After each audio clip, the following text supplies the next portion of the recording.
Buenas noches, alumnos. El día de hoy iniciamos el curso de Optimizando la gestión de costos. Sobre la base, pues, de los los 5 anteriores módulos que hemos ya trabajado. Bien, estas 3 sesiones vamos a referirnos a lo que es eficiencia, eficacia, efectividad. Manejaremos también los pronósticos. El día de hoy vamos a manejar estos 2 temas. La próxima semana manejaremos los temas de toma de decisiones, cómo optimizar el capital de trabajo y la optimización de la gestión de inventarios, para que finalmente el siguiente sábado trabajemos sobre los problemas de reposición de inventario y lo que significa la gestión de la calidad y la mejora de los métodos que influyen en optimizar la gestión estratégica de costos. Muy bien. Entonces, el día de hoy vamos a comenzar primero hablando de lo que es el desempeño gerencial, o sea, de qué manera el desempeño general influye en la gestión de costos. Entonces, aquí podemos decir algo importante: el éxito que puede tener la organización al alcanzar sus objetivos y también al satisfacer sus obligaciones sociales depende de gran medida de sus gerentes. Son los gerentes, con su gestión, los que impactan de sobremanera en optimizar la gestión de costos. Ellos, con su actuar, con las decisiones que tomen, son los que finalmente pueden conseguir el resultado esperado. Para ello, pues, la medida de eficiencia y eficacia de un gerente, ¿cuál sería? ¿No? ¿En qué grado alcanza los objetivos? ¿De qué manera, pues, podemos medir el desempeño de un gerente general, de un gerente de área, ¿no? ¿Y qué podemos hacer por diferenciar, pues, lo que significa eficiencia y eficacia? Muy bien, entonces podemos decir, pues, que eficiencia es la capacidad de reducir al mínimo los recursos usados para alcanzar los objetivos, ¿correcto? Obtener al máximo el resultado de nuestros esfuerzos productivos.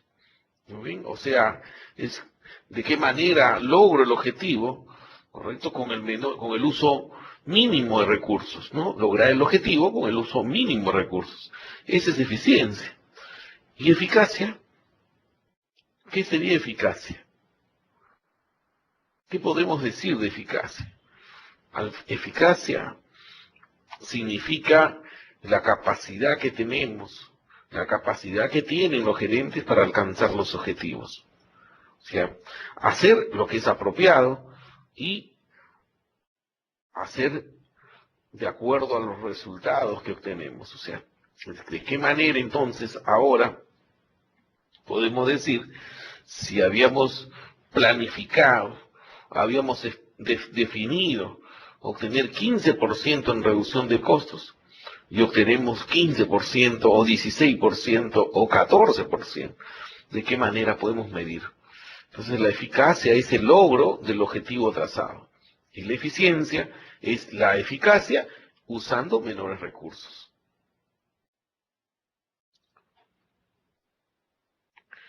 Entonces, podemos también agregar que la gerencia no solo se ocupa de lograr que las actividades se lleven a cabo y que se alcancen las metas de la organización, sino también de hacerlo con la mayor eficiencia posible, con el menor uso de recursos de la organización. Veamos, por ejemplo, este caso que sucedió hace muchos años, ¿no? Cómo diferenciar eficiencia y eficacia, ¿no? Dice que el general Pélissier, después de mariscal de Francia, estando en Argelia, se dejó llevar de un arrebato de ira y arremetió a latigazos con uno de sus subalternos.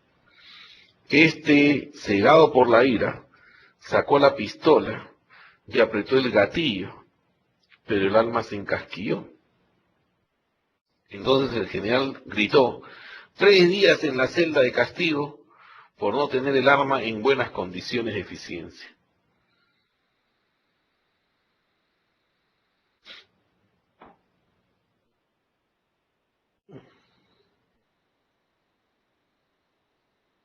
¿Usted qué opina, Jorge? ¿Fue ineficiencia o ineficacia?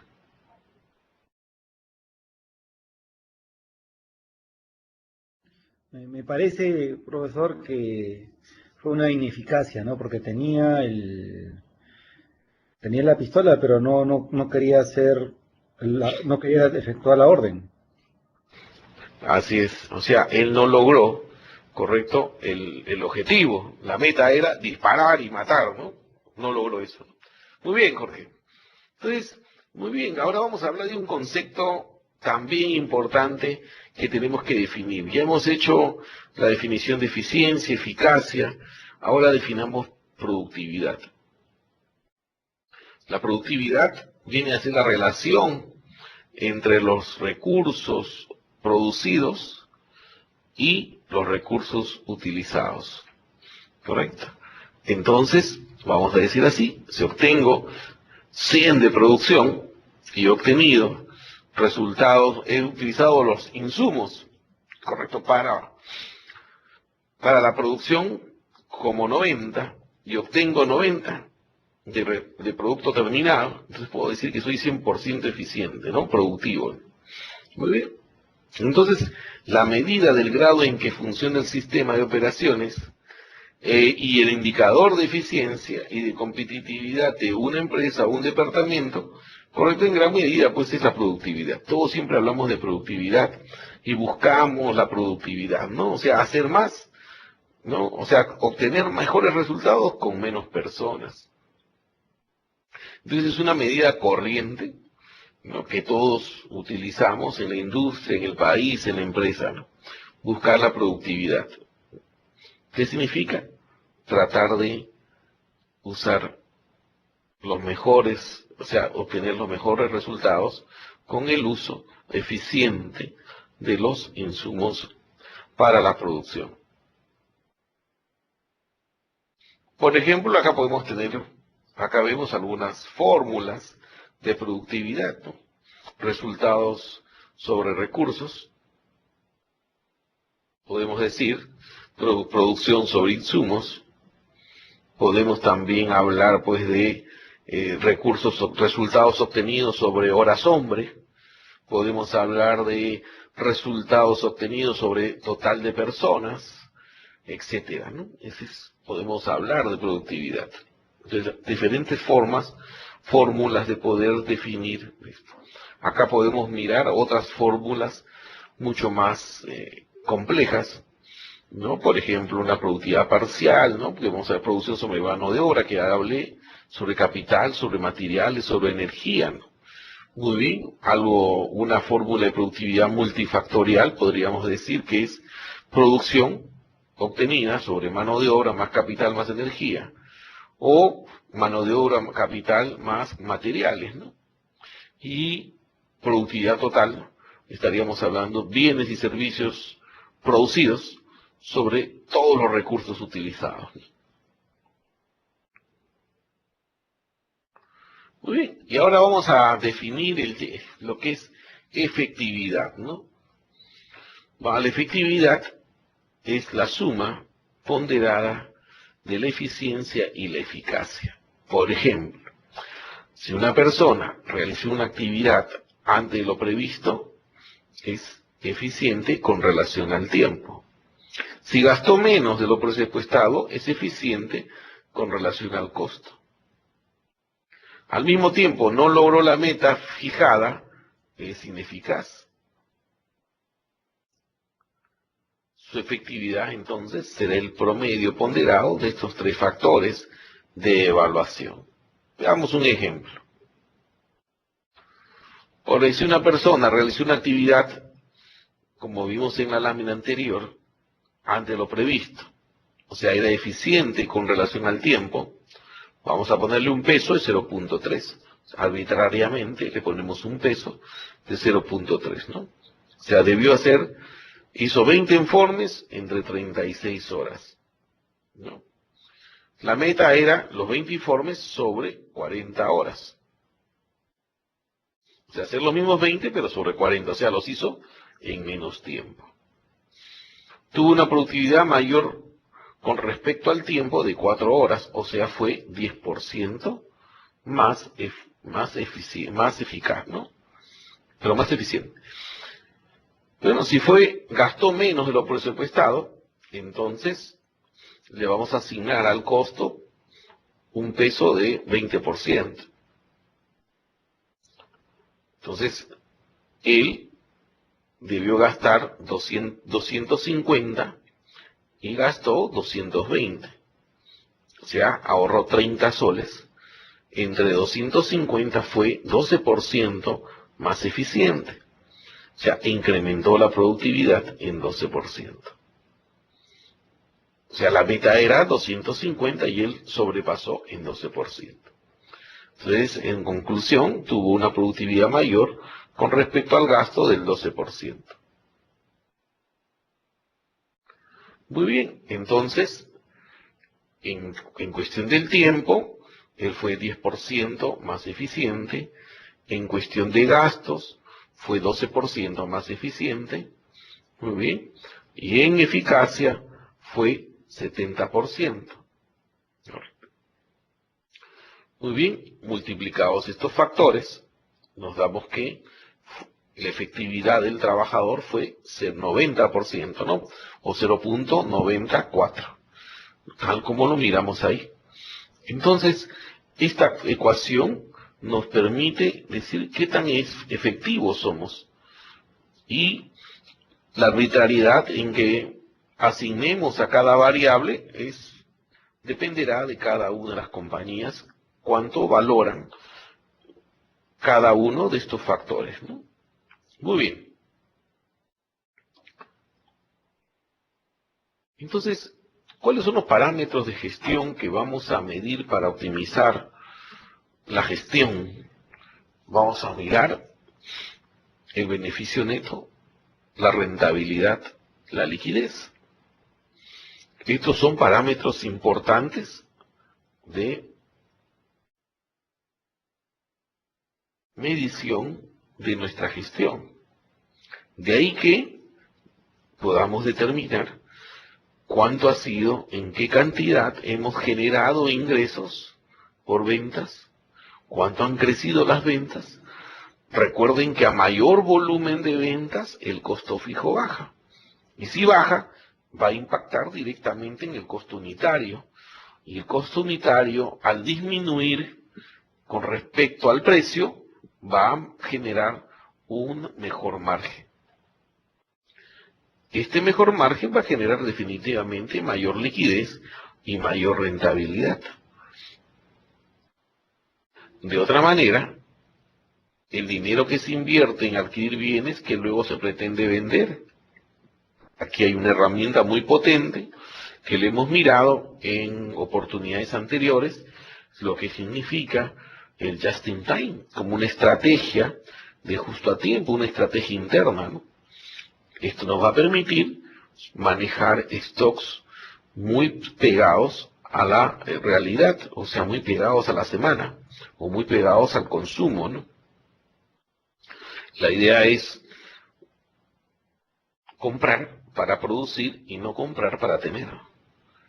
En el caso de los gastos operativos, igual manera, debemos de convertir en inventario los gastos que inmediatamente se establecen y que se van a generar como ventas. O sea, lo que tenemos que hacer es que la velocidad del dinero rápidamente se convierta en ingresos netos. O sea, tenemos que gastar para convertir el inventario en ingresos netos. Es la velocidad en la que generamos ingresos a partir de nuestros inventarios. Muy bien.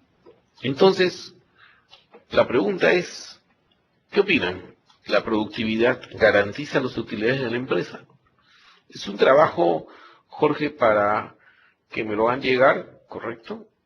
Sus comentarios, para todos los alumnos también que no están presentes, y que me hagan ese comentario. ¿La productividad garantiza las utilidades de la empresa? ¿Qué opinan? Y eso lo podemos discutir la próxima semana al iniciar la sesión. O sea, garantizan las utilidades, la empresa, la productividad. O sea, si somos productivos, ya podemos decir que hemos generado utilidades. Queda el interrogante y la incógnita con cada uno de ustedes.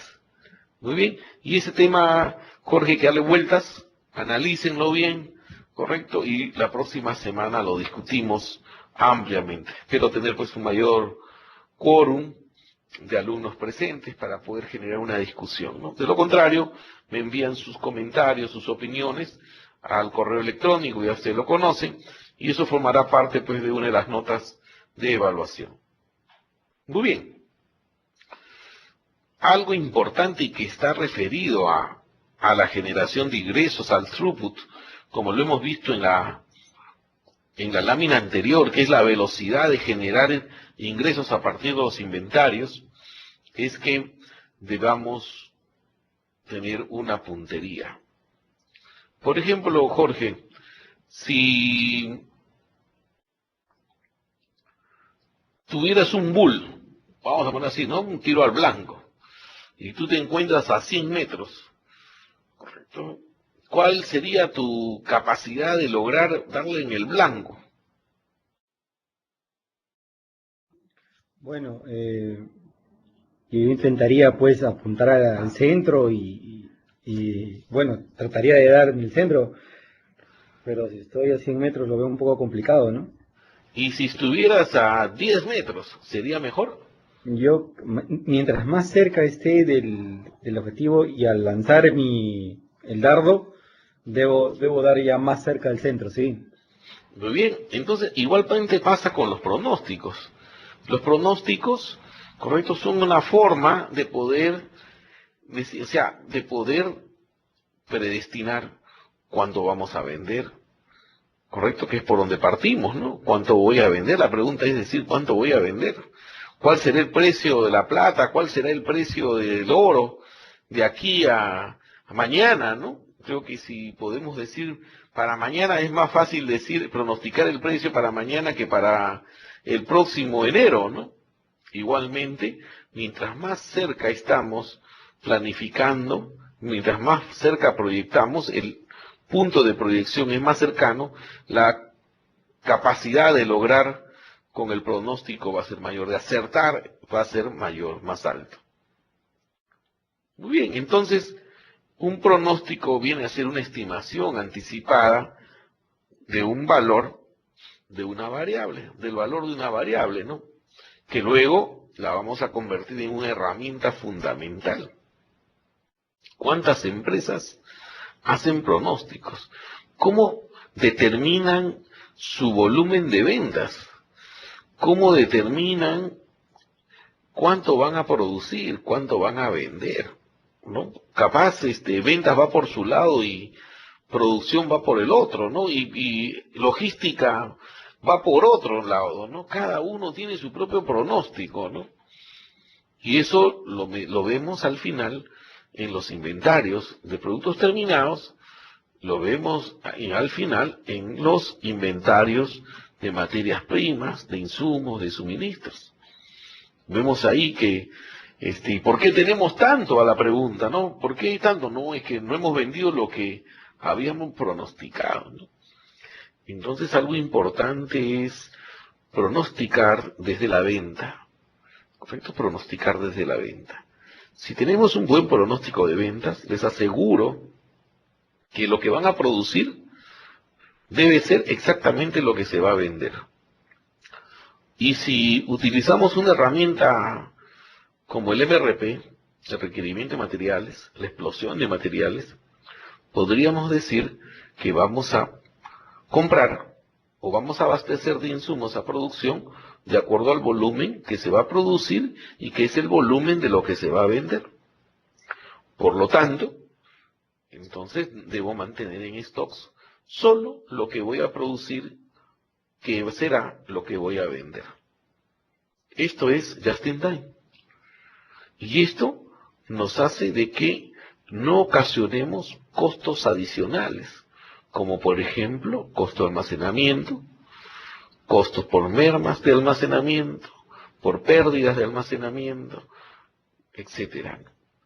Y que después tengamos que tener productos terminados que se deterioran porque no rotan, o tengamos que dar de baja a productos vencidos. Como no se venden, entonces al final tenemos que darles de baja porque ya están vencidos o deteriorados. Entonces es muy importante hacer un pronóstico.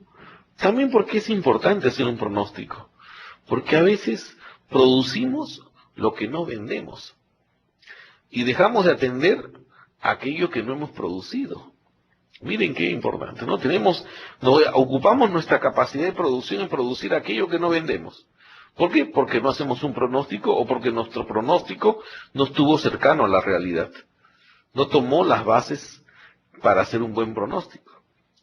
Por otro lado, la demanda nos pide algo que no producimos. O sea, no podemos atender la demanda porque no hemos producido. O sea, tampoco estamos lejos de lo que la demanda quiere. ¿Por qué? Porque no pronosticamos. Porque estamos muy lejos de lo que el consumidor y cliente quiere. Entonces, importante para hacer un pronóstico estar cerca a la demanda, al lado de la demanda, sabiendo qué es lo que la demanda quiere y prefiere. En la medida que estemos cerca, vamos a lograr que el pronóstico sea cercano a la realidad. Y el pronóstico hay que medirlo.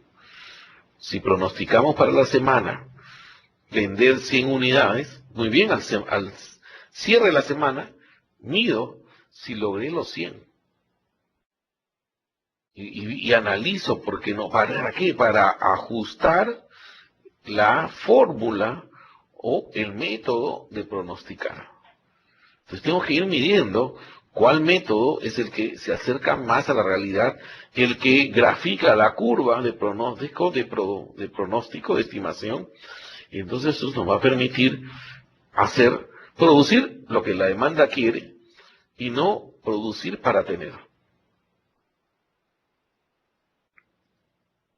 Muy bien. Entonces, el pronóstico no es una verdad absoluta, es una aproximación, pero es potentísimo, muy potente. En la medida que el pronóstico sea cercano a la realidad, yo les aseguro de que van a ahorrar capital de trabajo, van a ahorrar inventarios, van a ahorrar movimientos innecesarios, van a utilizar mejor su planta, etcétera. Entonces, tenemos que manejar un buen pronóstico. ¿Y para qué? Para reducir la incertidumbre respecto al futuro. Entonces, en la medida que tengamos más información real, cercana, podemos tomar mejores decisiones sobre lo que vamos a producir y vender y comprar. Por otro lado, hay algunos aspectos claves que tenemos que tener. Y es sobre cómo armar el sistema que va a estimar. Por ejemplo, tenemos que tener datos confiables, suficientes, que sean buenos, precisos, pertinentes, que la data se tome y levante oportunamente y en forma periódica. De ello nos va a permitir, otro aspecto clave, tener un conocimiento sobre las diferentes técnicas de pronosticar. Hay muchísimos métodos para hacer estimaciones. Podemos también adquirir una herramienta, un software que permita aplicar estas herramientas. Hay en el mercado muchas herramientas para pronosticar, ¿no? Que nos van y que es más nos sugiere el software de una manera inteligente cuál es la ecuación que más se acerca a la curva real de ventas, etcétera.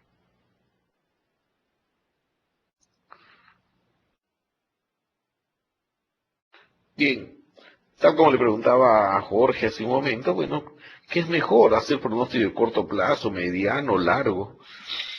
Muy bien, no se olviden de que el largo plazo se compone en medianos plazos y los medianos plazos en cortos plazos.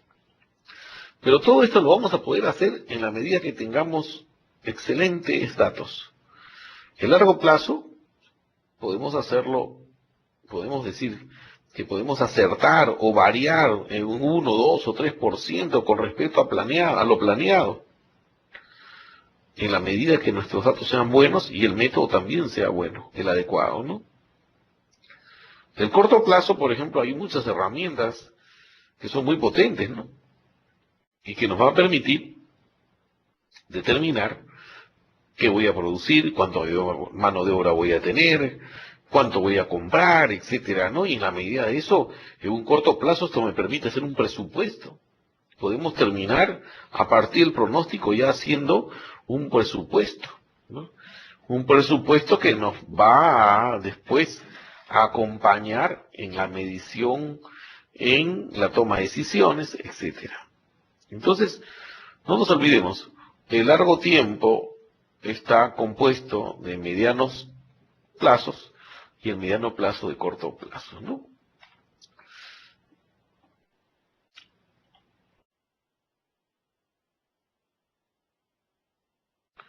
Algo que también tenemos que saber que hay métodos de pronósticos cualitativos y cuantitativos. Hay algunos métodos cualitativos, ¿no?, que utilizan información para nuevos productos, etcétera, ¿no? Pero que en todos sus casos involucra la intuición, la experiencia, el conocimiento, ¿no? Estos son más que todo, son métodos cualitativos. El olfato, ¿no? La experiencia del gerente de ventas o del vendedor, ¿no? Todo esto, en enero se cae, en febrero levanta, etcétera, ¿no? Es más que todo intuición, experiencia del pasado, ¿no? Está cerca, pues, de sus clientes, entonces un poco puede utilizar la información del cliente, ¿no? Preguntarle al cliente cómo va a ser el próximo mes, cuánto piensas vender, etcétera, ¿no? Ese tipo de métodos, que lo vamos a ver más adelante, suelen usarse como métodos cualitativos. Los métodos cuantitativos, por ejemplo, ya son mucho más rigurosos. Utilizan técnicas estadísticas, matemáticas, que nos permiten proyectarnos mejor. Usan información histórica, por eso que le decía, ¿no? En la medida que la información sea real, verídica, probada, pues vamos a tener buenos pronósticos, ¿no? Muy bien. Los pronósticos cualitativos más conocidos son, por ejemplo, el método Delphi, las encuestas de mercado, los ciclos de vida y el jurado de opinión ejecutiva. Aquí podemos ver, por ejemplo, la otra manera, bueno, más que todos los métodos de una manera mapeada, que los métodos cuantitativos se dividen en dos: los de serie de tiempo y los causales. El causal es que podemos emplearlo usando regresión lineal, ¿correcto? La regresión lineal es muy potente. Podemos usar regresión lineal simple, múltiple, a partir de determinar el grado de correlación. Y si existe correlación, entonces quiere decir que sí puedo usar esta herramienta para predecir, ¿no? Para pronosticar. Esta es una herramienta de matemática excelente. Excel lo maneja muy bien. También tenemos otros modelos como la serie de tiempo, ¿no? Aquí, por ejemplo, los promedios móviles son muy potentes para cortos plazos. Cuando planificamos para cortos plazos, o sea, podemos tener promedio móvil 3, 4, ¿correcto? Y esto nos permite tener un pronóstico excelente, ¿no? Este pronóstico, por ejemplo, lo he manejado en muchas compañías y funciona muy bien, pero para experiencias de corto plazo, nada más. O sea, es muy potente para cortos plazos. El de suavización exponencial ya es un método mucho más complicado, ya requiere algunos factores para suavización que lo que hacen es corregir la curva.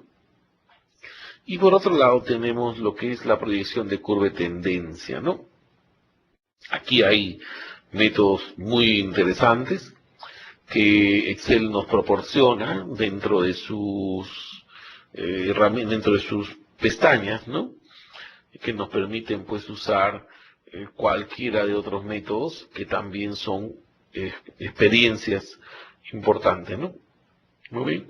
Entonces, estos son los métodos de que podemos decir sobre los métodos cuantitativos. Aquí nos vamos a referir más a los modelos cuantitativos para el caso del curso, ¿no? Por ejemplo, la serie de tiempos, habíamos visto estacionalidad, tendencia, los ciclos y lo que son las variaciones aleatorias. Muy bien. Por ejemplo, los pronósticos de tendencia, correcto, van siguiendo un movimiento gradual de ascenso o descenso, correcto, con respecto a los datos en el tiempo. Aquí hay un componente de estacionalidad, correcto, como hablábamos, ¿no? En verano se come más helados que en invierno, ¿no? Por decirlo así, y en tales meses más que en otros meses. Entonces hay cierta estacionalidad. No confundamos estacionalidad con ciclos, ¿correcto? A veces tenemos que siempre, después de la quincena, baja el precio, ¿no? O sube el precio. Entonces, hay ciertos ciclos, hay un comportamiento. Cuando hay un ciclo, hay un comportamiento que se repite en el mismo periodo de tiempo o casi en el mismo periodo de tiempo. Luego hay variaciones aleatorias, que son lo que llamamos los saltos, los hipos, ¿no? O los disparos, ¿no? Esto hay que determinarlo claramente cuándo es una variación aleatoria, porque esto puede distorsionar en la serie de tiempo los datos. A veces el martes consumimos más, el triple. ¿Y por qué? Por alguna razón que hay que estudiarla, ¿no? Entonces capaz así es el comportamiento, entonces me permite graficarlo. Pero si en este caso solamente es el martes, y después se presenta un jueves, pero son hipos, entonces tengo que identificar o tratar de eliminarlos de los datos porque simplemente distorsionan. Pero si siempre serán los martes o sea un día puntual, entonces estamos hablando ya de un ciclo, más no de una variación aleatoria.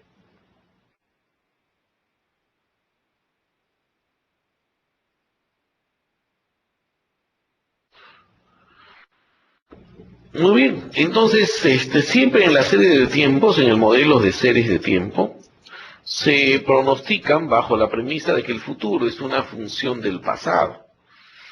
Entonces observamos lo que se ha producido a lo largo de un periodo de tiempo y se utiliza esta serie para proyectarlo. Por ejemplo, si estamos pronosticando las ventas mensuales de pintura, se utilizarán para realizar los pronósticos las ventas de pintura de los meses anteriores. Si queremos hacerlo sobre meses anteriores, si queremos hacerlo más exigente, podemos usar las semanas, las 6 o 8 o 20 últimas semanas, o podemos usar los 180 días de ventas para pronosticar el día siguiente. ¿De acuerdo? O sea, si voy a pronosticar el siguiente mes, uso meses como data histórica. Si voy a pronosticar la siguiente semana, uso como data histórica las semanas anteriores. Y si voy a pronosticar el siguiente día, uso los días anteriores. O sea, la data que prepare tendrá que ver mucho con los datos, con el pronóstico. O sea, ¿qué valor quiero encontrar? ¿La venta de qué tiempo? ¿De qué serie de tiempo? ¿De la semana, del mes o del día?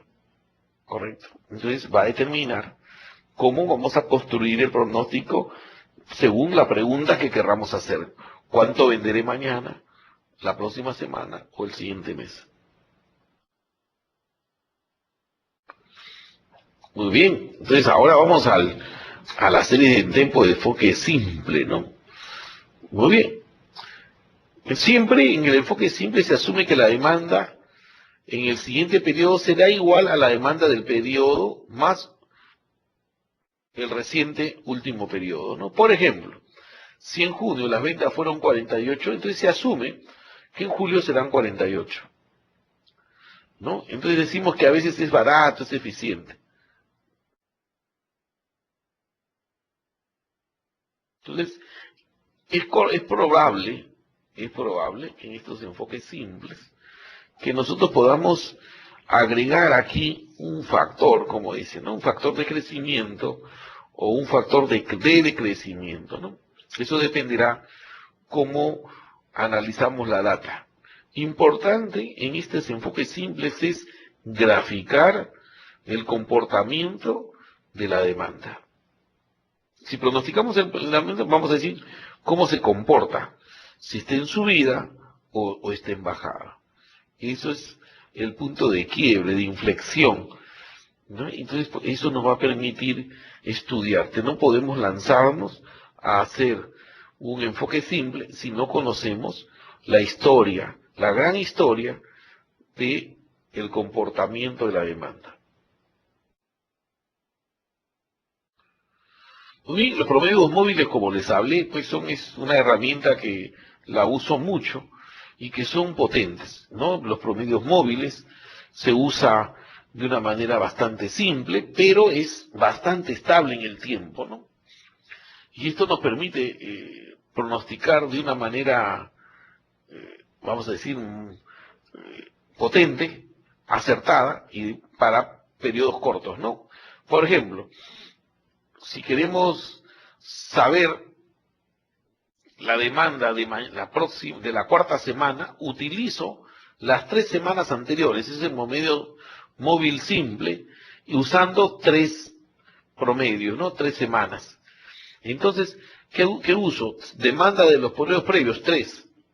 Saco el promedio, correcto, de ellos, entre 3, y ese será la semana 4. ¿De acuerdo? Así funciona. 3 semanas anteriores para la semana 4. O sea, el resultado que tenga del promedio de las 3 semanas anteriores será la venta de la semana 4. Así funciona. También puedo usar 5 semanas, 4 semanas. En algunas compañías he encontrado de que el promedio móvil 5, o sea, 5 semanas anteriores para pronosticar la semana 6, es muy acertado, en otras no. En otras es 3. ¿Por qué? Por el comportamiento de su mercado. Por ejemplo, en ciertas ventas, en ciertos mercados, tienen un ciclo, ¿no? Se comporta, por ejemplo, la primera semana de ventas del mes es baja, la segunda sube, la tercera baja y la cuarta sube, ¿no? Entonces, aquí funciona bien, ¿no? El promedio móvil simple de 3 promedios, ¿no? Y el promedio ponderado, por ejemplo, ya es algo más complicado, que vale la pena estudiarlo, pero que lo que hacemos es usar los pesos para cada semana, tal como les dije. Si la semana primera baja, entonces con respecto al promedio, correcto, 10%, en la segunda semana sube 10% con respecto al promedio, en la tercera baja 5% con respecto al promedio y en la tercera o cuarta semana sube con 20% con respecto al promedio. Entonces, ¿qué estamos haciendo? Estamos asignando cómo se va a comportar el pronóstico partiendo pues ya de un conocimiento de mercado, ¿no? Sabiendo cómo se comporta el mercado. Y este promedio ponderado permite asignarle a cada periodo de tiempo un peso específico, que es arbitrario y que parte del conocimiento del estimador o proyectista, ¿no? Bien, en la situación exponencial, este es un promedio móvil ponderado que también se le asigna vamos a decir así, un rango, un alfa, entre 0 y 1. Ese 0 y 1 es escogido subjetivamente. Una manera matemática de hacerlo es si usamos el solver, que es la programación lineal, en función 0. Entonces el solver nos permite obtener cuál va a ser el menor alfa que resulta para obtener un mejor pronóstico. Entonces, este solver nos ayuda a determinar cuál es el alfa menor ¿no?, que nos va a lograr, el R menor, perdón, y que nos va a determinar cuál es el rango, el alfa, que debemos usar para mejorar el pronóstico. Estos pronósticos ya son más complicaditos, ¿correcto? Vale la pena que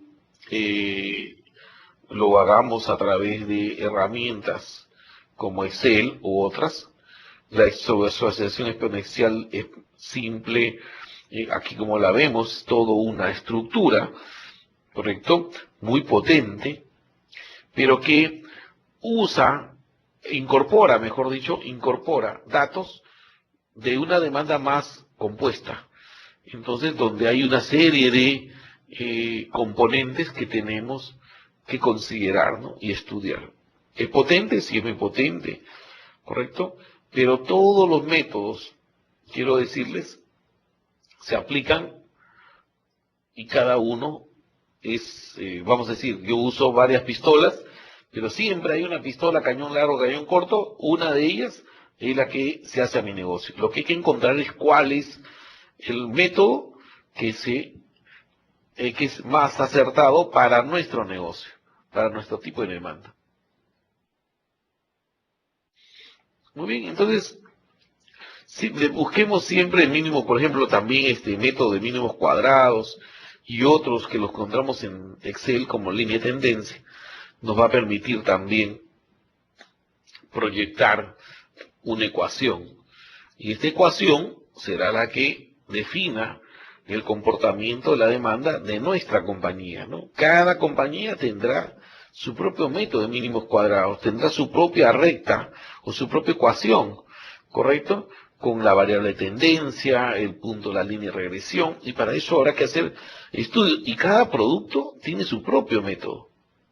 Eso también es importante. A veces queremos usar un método de pronósticos para todos nuestros productos, para todas nuestras líneas, y no es así.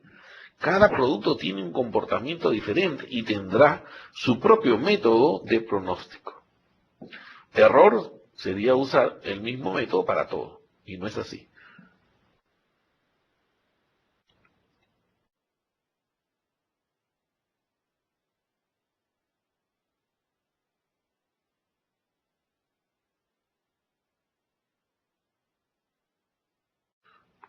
Muy bien, entonces la proyección lineal, la más conocida es la proyección lineal. Por ejemplo, acá tenemos, perdón un momentito, la proyección lineal, por ejemplo, la de tendencia, es la más conocida, la más fácil, ¿no?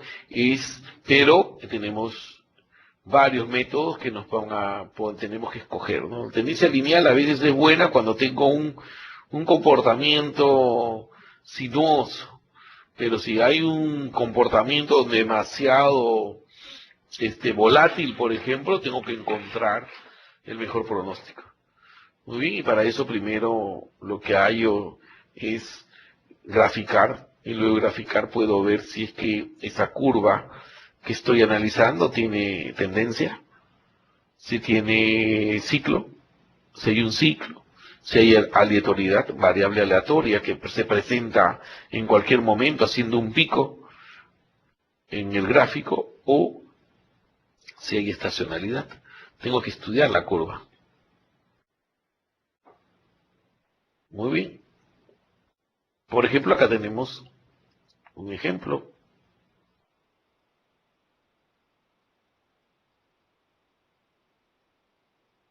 Tenemos un ejemplo, ¿no? Muy bien, proyección de demanda, ejercicio. Dice, en el año 90, la demanda de energía eléctrica de Lima a lo largo del periodo 97-2003 es mostrada en la columna izquierda. En el 97 consumíamos 74 megawatts y en el 2003 122. ¿Ok? Hagamos un pronóstico de la demanda para los años 2004, 2005, ajustando estos datos la línea de tendencia. Entonces, este es un ejercicio interesante. Por ejemplo, usen tendencia a la línea recta y usen el método de los medias móviles, 3 medias móviles, ¿no? Muy bien. A ver, Jorge y Oscar, si pueden en este momento, usemos las tres medias móviles como método de pronóstico. ¿Cuánto venderíamos? ¿Cuál sería el consumo, la demanda de energía eléctrica para Lima para el año 2004? Muy bien. Usando el método de promedios móviles, 3 promedios móviles y 4 promedios móviles. Muy bien. Listo, tenemos unos 10 minutos para hacer este ejercicio. Entonces, profesora, yo estoy viendo, he proyectado los dos periodos y es una tendencia decreciente, ¿no? Cuya, cuya ecuación es de 10.536 más 56.71, ¿no? Con un R cuadrado de 0.8. La primera tendencia lineal que he sacado, ¿no? A proyección de dos periodos. Ya, ya. Mira, Oscar, ¿tienes algún dato? Bien, miren, cómo funcionan las tres promedios móviles para ambos. Cuando usamos medias móviles, o sea, con las tres medias móviles o con cuatro medias móviles para proyectar el siguiente periodo, en el caso que fueran cuatro medias móviles, lo que hacemos es, fíjense cómo funciona. Tenemos que tomar, vamos a proyectar el 2004, entonces tenemos que tomar el consumo del 2003, 2002, 2001 y 2000. Ahí están los cuatro consumos. A los cuatro le saco el promedio, ¿correcto?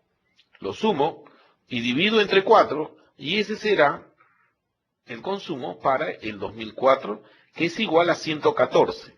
190 más 105 más 142 más 122 dividido entre 4, ¿correcto? Que son 4 periodos, me da 114.75. Ese será el pronóstico para el 2004 usando el método de 4 medias móviles. Si uso el método de medias móviles, 3 medias móviles, o sea, usando el método de 3 medias móviles, entonces voy a tomar los datos del año 2003, 2002 y 2001 para proyectar el 2004. Entonces sumo 105 más 142 más 122 y lo divido entre 3. Eso me da 123. 123 será el pronóstico de consumo para el 2004 usando el método de 3 medias móviles. ¿Les quedó claro? Para ambos, Jorge y Oscar. Así funciona. Sí, lo que yo estaba haciendo era graficar en el Excel las tendencias con promedios móviles, que es distinto, ¿no? Claro. Bien, entonces si a esto ya le sacamos cuál sería la ecuación de la recta, entonces ya, ahora sí vamos a otra cosa, ¿no? Muy bien. Entonces, ¿qué hacemos? Vamos a hacer la tendencia, ¿no? Vamos a hacer lo que habíamos aprendido antes en Excel, o sea, lo hace mucho más rápido, pero esto es lo que hace la tendencia lineal, cómo funciona, finalmente, cómo sigue operando hasta que llega a que la demanda 2004, usando la tendencia lineal o la regresión lineal, nos da que los factores serían el A para la ecuación de la recta, sería 53.70, el B sería 10.54, ¿correcto? Y el promedio es 98.86 de esos 7 periodos. Muy bien, entonces a la hora de proyectar, simplemente reemplazo en la ecuación de la recta, para el 2004, 56 más 10.54, que es el B, y para el periodo 8. El periodo 8 es el 2004, el periodo 1, según el cálculo, era el año, vamos a ver, perdón un ratito, el 97, entonces el periodo 8 es el 2004, entonces inmediatamente tengo ya el resultado, que sería 141.02 megawatts al 2004. ¿Cuánto dijo promedios móviles? 3, 123. ¿Cuánto dijo 4 medias móviles? 114. Muy bien. Entonces, ¿qué tenemos que hacer ahora? Es evaluar cuál es el método que más se acerca a la realidad. Y ese método que más se acerca a la realidad lo llamamos el R, ¿no? O sea, que nos va a permitir saber cuál es la variación. Pero eso no lo sabemos hasta el final. Entonces, la mejor manera de medir y proyectar es ir usando los diferentes métodos hasta encontrar cuál ha sido el mejor. Otro método de validación, vamos a ponerlo de esta manera, es tomar la data histórica de un dato que ya tengo. Vamos a poder decir, ya cerré el 2003, entonces voy a proyectar el 2003 a partir de la data del 97 al 2002 y proyecto el 2003. A ver cuál se acerca más a esa realidad. Ese es un método de validación de cuál de los métodos usados para pronosticar es el más cercano. Muy bien. Oscar, ¿alguna pregunta? No, todo correcto. Bien, entonces, cualquiera de los métodos que hemos visto durante la sesión, hay como 54 métodos para usar pronósticos. Dentro de lo que es tendencia lineal tenemos los mínimos cuadrados, tenemos exponencial, tenemos logarítmica, etcétera, ¿no? Tenemos una serie de pronósticos. Lo que hay que encontrar es cuál es el que más se acerca al dato real, a la demanda real. Y ese hay que irlo controlando, porque puede ir cambiando en el tiempo, entonces hay que irlo controlando. ¿Por qué insisto en los pronósticos? Porque lo que he visto en el tiempo es que en la medida que nos acerquemos a la tendencia y conozcamos la demanda, vamos a tener éxito en nuestros negocios. Si estamos detrás de la demanda, vamos a tener conocimiento de lo que pasa en el mercado y vamos a estar muy cerca de usar el just-in-time como un método. Cuando vemos sobre stocks, cuando vemos que hay demasiada, vamos a decir así, demasiada producción, o producimos lo que no tenemos, lo que la demanda no quiere, etcétera, es cuando tenemos periodos de incertidumbre, cuando no conocemos nuestro mercado. Esa es la foto del que no conoce su mercado. Cuando uno va a una compañía y mira y ve, oye, ¿cuánto tienes? Es porque seguramente la demanda es tan incierta que es imposible pronosticar. Eso es lo que siempre nos dice. Pero siempre habrá un método que nos pronostique o se acerque más a la demanda. Siempre. Siempre. Entonces lo que tenemos que encontrar es cuánto ese resultado del pronóstico varía de la realidad. Si estamos hablando de 5, 4, 3, 7%, es mejor a que tener 30% de stocks, de sobrestocks, tanto en insumo, materia prima, o que estemos desabastecidos. O sea, que la demanda venga a comprarnos algo que no tenemos, que no hemos producido. Eso es lo peor, ventas perdidas, ¿no? Y lo peor de todo es que el cliente ya no vuelve, porque dice, no tienen, nunca tienen. Entonces se van a buscar el producto a la competencia, al que sí tiene. Entonces, ¿qué hacemos para poder cubrirnos de estos productos que la demanda, que no hemos capturado la demanda, ¿no? ¿Qué hacemos? Sobre stocks. O sea, comenzamos a producir para tener, por si acaso. O sea, lo que llamamos los stocks de inseguridad. No de seguridad, sino de inseguridad. Porque soy tan inseguro, tan incierto, que comienzo a producir lo que la demanda no quiere, o que por si acaso la demanda se comporte caprichosamente y venga y me pida. O por no conocerla, simplemente mejor me protejo. Entonces el stock de protección que le llamamos, trae como consecuencia un incremento de insumos, incremento de productos terminados para poder atender a nuestra gente de ventas, ¿no? Y que a veces eso termina siendo sobrecostos. Y eso es muy importante que lo tengamos en cuenta. ¿De qué manera? El pronóstico tiene que ver con la reducción de costos o optimizar la gestión de costos.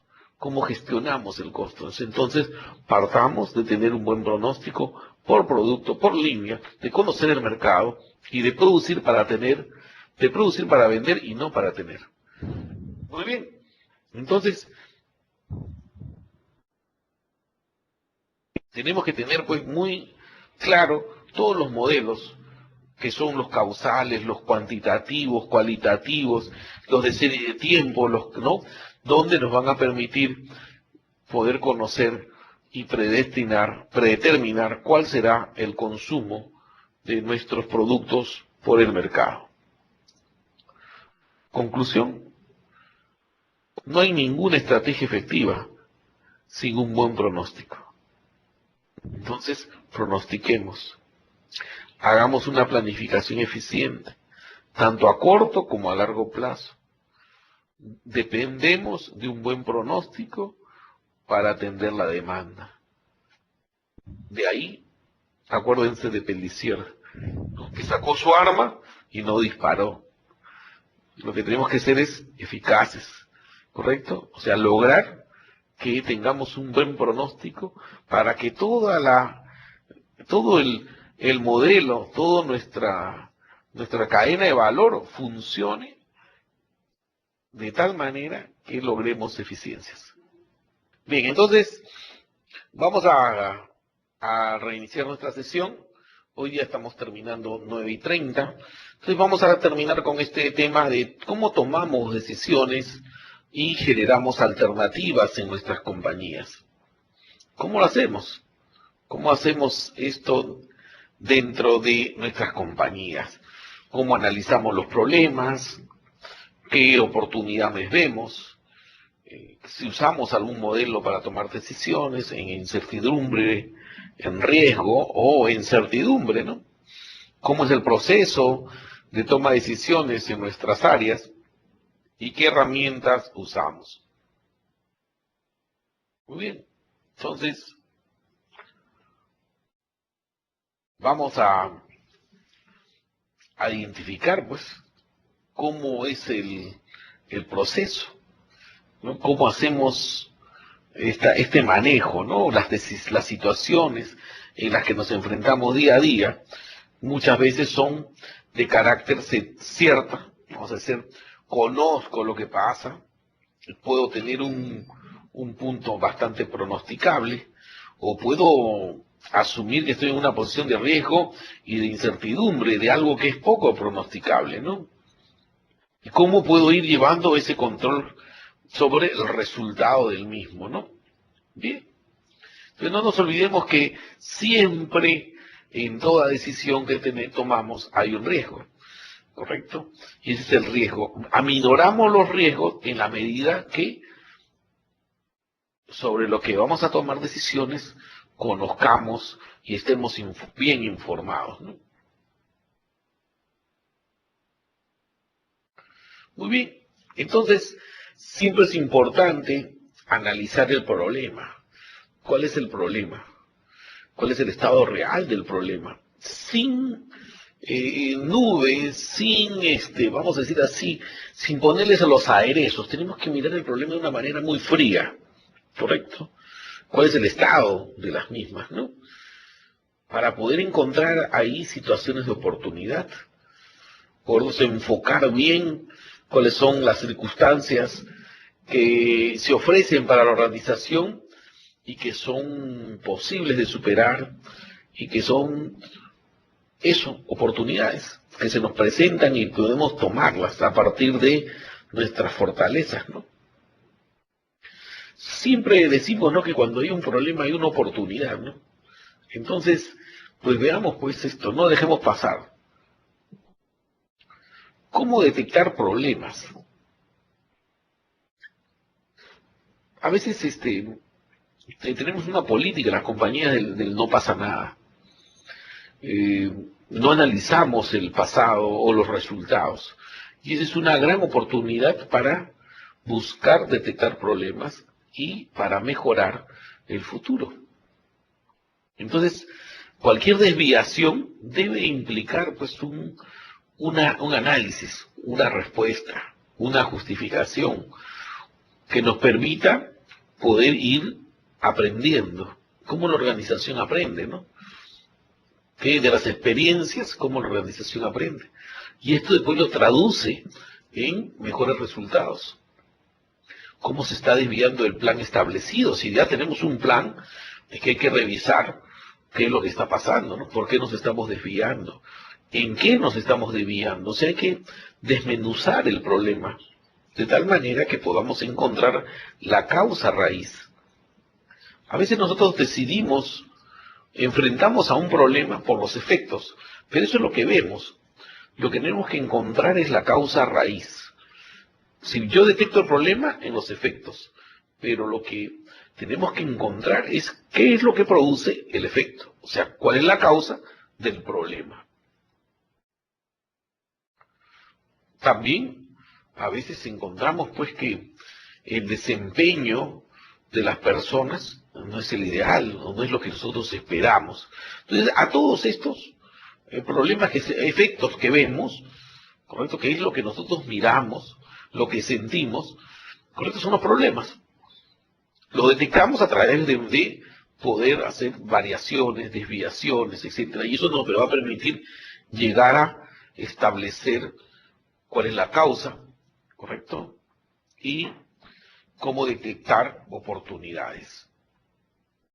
Por lo general, existen muchas causas o muchos problemas que son simples de resolver. Hay otros que no los detectamos a veces, ¿no? Que pasan desapercibidos, ¿no? Y otros que requieren mucha investigación. Pero en todos los casos, los problemas tenemos que enfrentarlos y desmenuzarlos, o sea, analizarlos. Hay unas herramientas muy potentes dentro de lo que son las 7 nuevas herramientas japonesas, ¿no? Que nos permiten, por ejemplo, hacer el diagrama de relaciones, que establece rápidamente cuál es el problema, ¿no? Cuál es la causa del problema y irnos a resolver el problema. Esto nos va a permitir tomar muy buenas decisiones. Entonces, siempre una decisión que tomemos entaña, vamos a decir así, decisiones sobre impactos futuros. Por eso que hay que analizar bien las alternativas, ¿no? A veces nosotros tomamos decisiones con el hígado, con el corazón o con la cabeza. Y lo mejor es con la cabeza. Para eso hay que analizar las alternativas, hay alternativas posibles. A veces somos muy reactivos en la toma de decisiones, reaccionamos ante un hecho. Entonces eso no es lo mejor. Para eso debemos tomar decisiones bajo ciertos modelos de certidumbre, de riesgo o incertidumbre, como lo vimos en las láminas anteriores. Entonces, ¿qué significa cuando tenemos baja certidumbre?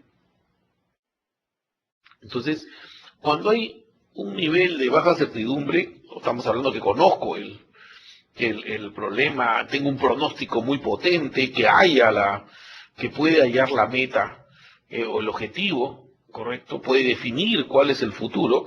Entonces simplemente es mucho más sencillo porque he construido un modelo que me permite actuar sobre situaciones conocidas, ciertas. Y ahí está el éxito de un gerente, ¿no? Hacer que lo incierto sea lo menor y lo cierto lo mayor. O sea, que pueda tener data confiable sobre resultados confiables, entonces manejo información de la compañía y del mercado, de las compañías que compiten conmigo, conozco lo que está pasando afuera, eso es lo mejor. Pero para eso hay que informarse. En situaciones de riesgo, por el contrario, tengo que hallar probabilidades. Entonces, tengo que hallar alguna medida, un método estadístico que me permita poner las diferentes situaciones de riesgo y elegir una alternativa, un resultado deseado. Para esto hay un método muy bueno que es el Monte Carlo, usar los métodos de Monte Carlo, que me permiten en sistemas probabilísticos poder tener todas las opciones. Entonces, en las opciones ya tengo el marco, por lo menos ya conozco algo incierto, lo estoy haciendo cierto a partir de que sé que hay un riesgo, pero ya conozco todos los riesgos, ya sé todo lo que me puede pasar, o por lo menos conozco casi todo lo que puede pasar. Entonces, esa situación de riesgo pasa a ser conocida, y para cada una de esas situaciones preparo contramedidas. De tal manera, si pasa tal cosa, hago esto. Si pago tal cosa, hago aquello. Entonces, cada alternativa tiene una cuantificación, no termina siendo cualitativa, sino mido el impacto de cada posición de riesgo. Si me pasa tal cosa, ¿cuál es el impacto? ¿Cuánto cuesta la solución o la acción? Tanto. Entonces voy midiendo cuál es la mejor opción en cada situación. Para eso, repito, los modelos de Monte Carlo son muy buenos. O sea, hay que establecer el modelo y realmente funciona bien, ¿no? Este modelo de Monte Carlo sí cuesta un poquito hacerlo, cuesta en tiempo, quiero decir, no en dinero, pero sí cuesta en tiempo, porque hay que recoger mucha data de situaciones parecidas y hasta a veces es importante armar el modelo de una manera cuantitativa, ¿no? Esto los ingenieros de programación lineal lo manejan muy bien, o programación, los que llevan de modelos determinísticos, ¿no? Lo manejan bastante bien, ¿no? Entonces, pero son modelos interesantísimos, ¿no? Probabilísticos, que nos permiten poner situaciones de riesgo, y ponernos en todas las situaciones de riesgo que podrían presentarse. Muy bien, las toma de decisiones bajo situaciones de incertidumbre, o sea que no son probables pronosticar, muy bien, lo puedo definir a través de lo siguiente. Existe un modelo que se conoce como el modelo del caminata lunar. Ese modelo nos define si es que la situación que estoy pronosticando o que puedo pronosticar tiene aleatoriedad alta. Si hay una alta aleatoriedad, entonces lo que hacemos es que tenemos que encontrar de qué manera ese modelo lo podemos convertir en un modelo más cierto y menos riesgoso. Estos modelos ya que son de múltiples, sobre lo que no conocemos, lo primero que hay que hacer es conocerlo. Se utilizan también los modelos de Monte Carlo, más los modelos de certidumbre, ¿no? Que son el conocimiento del mercado. Hay que conocer mucho el mercado. Entonces, bajo este esquema, nos podemos enfrentar a condiciones externas, imprevisibles, que no manejamos y que encima carecemos de información. Entonces, lo que primero que hay que hacer es tener información para poder establecer probabilidades de ciertos hechos. ¿Qué pasaría si? Lo que siempre preguntamos. Y a partir de ahí es que comenzamos a desarrollar los modelos, de hacer conocido un modelo, mejor dicho, una situación incierta, hacerla riesgosa y luego pasarla a una situación cierta. Esa es la forma en que debemos de encontrar para tomar decisiones. Lo que tenemos que hacer es que todas las situaciones las pasemos a ser situaciones ciertas, o sea, donde manejemos información y podamos hacer pronósticos de orden cuantitativo o medir el impacto de cada una de las situaciones de riesgo que podrían presentarse. Y estar preparados en el caso si se presentara cada una de ellas con las contramedidas o el plan de contingencia a implementar. Entonces, en el proceso de decisión que hemos trabajado, tenemos que primero investigar la situación, debemos definir el problema, diagnosticar cuáles son las causas y identificar los objetivos de la organización en las cuales se podría encontrar en conflicto.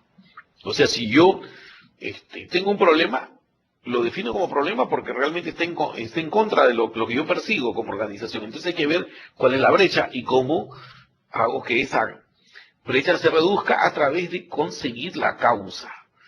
No enfrentemos al problema desde los efectos, sino desde la causa. Se dice de que un problema está resuelto cuando se conoce cuál es la causa.